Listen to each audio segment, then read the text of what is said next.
नमस्कार, आप देख रहे हैं सत्ता की परख। देश की सर्वोच्च अदालत ने कई राज्यों में चलाए जा रहे बुलडोजर एक्शन पर सख्त नाराजगी जाहिर की है। एक याचिका पर सुनवाई करते हुए सुप्रीम कोर्ट ने कहा कि क्या कोई किसी का भी घर सिर्फ इसलिए तबाह कर सकता है क्योंकि वह आरोपी है। सुप्रीम कोर्ट ने कहा कि अगर कोई आरोपी दोषी भी पाया जाता है तो उसका घर बिना तय कानून के तबाह नहीं किया जा सकता, लेकिन कुछ सरकारों ने तो बेटे के गुनहगार होने पर बाप का घर गिरा दिया। राजस्थान के उदयपुर में चाकू मारने के आरोपी बच्चे के पिता के घर पर बुलडोजर चलने के मामले में सुनवाई करते हुए सुप्रीम कोर्ट ने बड़ी टिप्पणी की।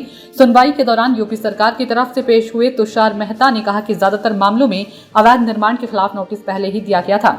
सॉलिसिटर जनरल तुषार मेहता ने कहा कि म्युनिसिपल नियमों के मुताबिक नोटिस देकर ही अवैध निर्माण को ढहाया जा सकता है, किसी अपराध में आरोपी होने के चलते नहीं। इस पर कोर्ट ने कहा कि इस बारे में कुछ दिशा निर्देश तय करने की जरूरत है। कोर्ट ने कहा कि हम भी अवैध निर्माण को बचाने के पक्ष में नहीं है, लेकिन किसी लड़के की गलती के चलते उसके पिता का घर गिरा देना सही नहीं हो सकता। इसके बाद तुषार मेहता ने कहा कि हम भी सभी पक्षों से बात कर समाधान की कोशिश करेंगे।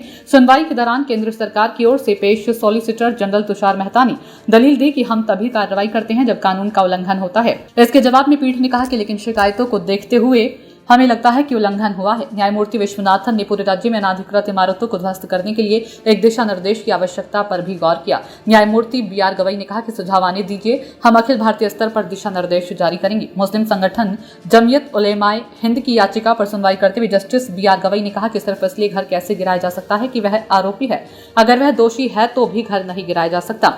सुप्रीम कोर्ट बार एसोसिएशन को बताने के बाद भी हमें रवैये में कोई बदलाव नहीं दिख रहा। याचिका पर सुनवाई कर रही पीठ में शामिल जस्टिस KV विश्वनाथन ने कहा कि किसी को भी कमियों का फायदा नहीं उठाना चाहिए। पिता का बेटा अड़ियल या आज्ञा ना मानने वाला हो सकता है, लेकिन अगर इस आधार पर घर गिराया जाता है तो ये तरीका नहीं है।